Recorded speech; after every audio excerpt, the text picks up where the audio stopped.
Okay, so diving right in, OpenAI's Canvas.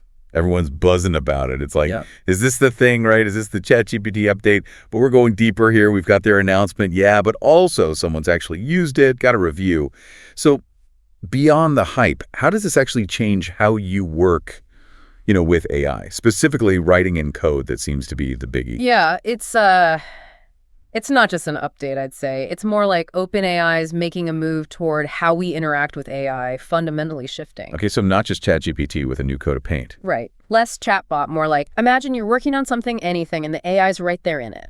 In the document, the code, but it's getting the whole picture, not just one-off prompts. And you keep saying new interface, side-by-side collaboration. But what's that mean for, the average person using this? Think about it this way. Word processors, right? Basic ones, then you got Google Docs, collaboration's built in. Now, Canvas is like your collaborator is AI, but it's thinking at light speed, Reviewer, actually, I thought this was interesting. They said it reminded them of Anthropic's artifacts thing. Which got me thinking, this whole, AI as partner, it's been around, but maybe Canvas is the one that clicks. Yeah.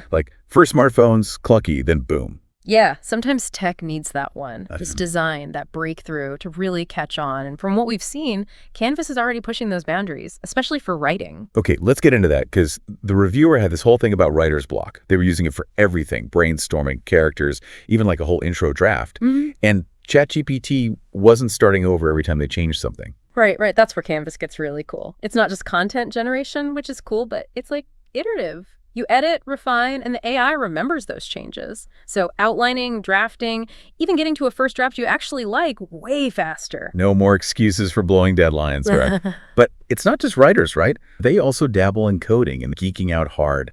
Built a whole resource management game, step by step, with Canvas. Although they did say they had to switch to the GPT-4 model for that. Yeah, GPT-4 within Canvas, that's where the coding magic happens, I guess you'd say.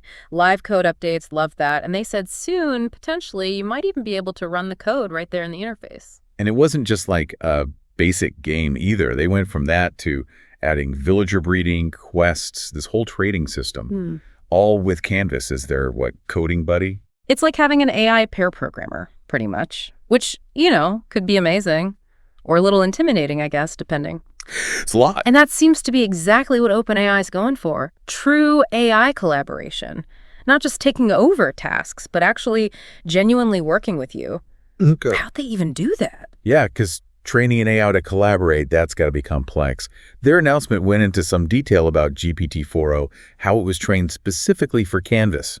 What's really wild is they focused on GPT-4o understanding not just what you ask, but when to offer help.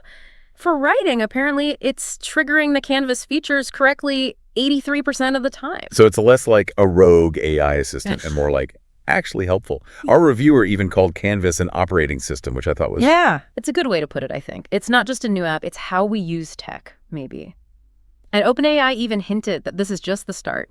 They were talking about, down the line, AI managing emails, scheduling, while it's also writing with you, coding. It's a lot. It's almost like, I don't know, a whole different way of working, It is. And it's not just about getting more done, although that's part of it. But it feels like it could change how we think about being creative, even. I get that. But see, this is where I get stuck.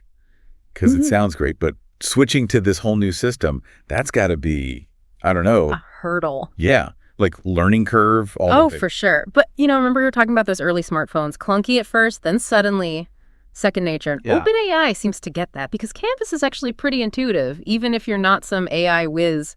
Speaking of making things easier, these little shortcuts, especially for writing. Yeah, they're supposed to make the editing, the revising, all that smoother. Just boom, boom, boom, get it done. Exactly. Imagine you need a suggestion, change the length of something, even the reading level, couple clicks. Done. They even have one for adding emojis, which maybe not for a research paper. Maybe not. But you can see where they're going with it. Right? Oh, definitely. Yeah. I mean, that emoji thing, small detail, but they want these AI tools to be powerful, but also fun, something you use every day. It makes you think, how will we be using this stuff soon? Emoji-filled reports, or will AI be writing our tweets for us, but good ones? Who knows at this point? And it's changing so fast, but I mean, realistically, there's going to be downsides, right? Limits to what it can do. Of course, of course. I think one of the big ones is making sure the AI actually gets what you mean.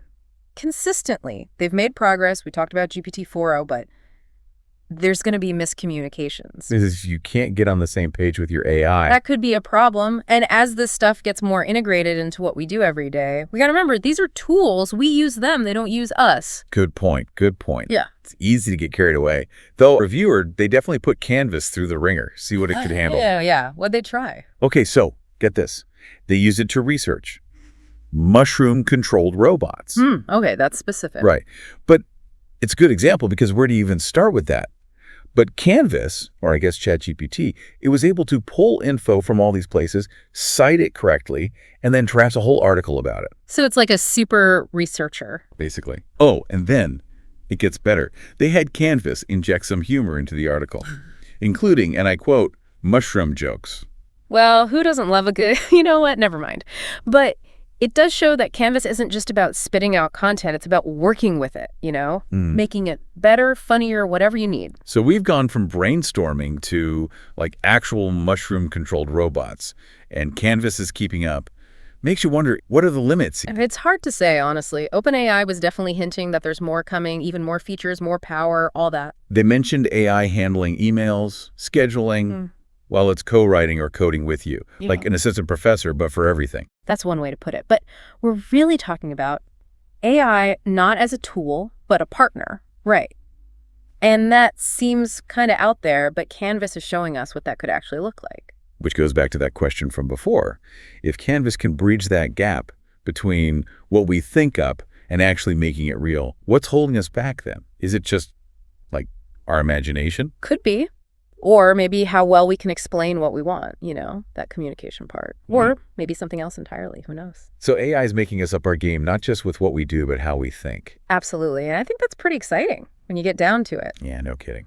Well, that's about it for our deep dive into OpenAI's Canvas. Wild ride. It really was. Definitely got us thinking about the future, that's for sure. Until next time, everyone, keep experimenting, keep those questions coming, and most importantly, stay curious.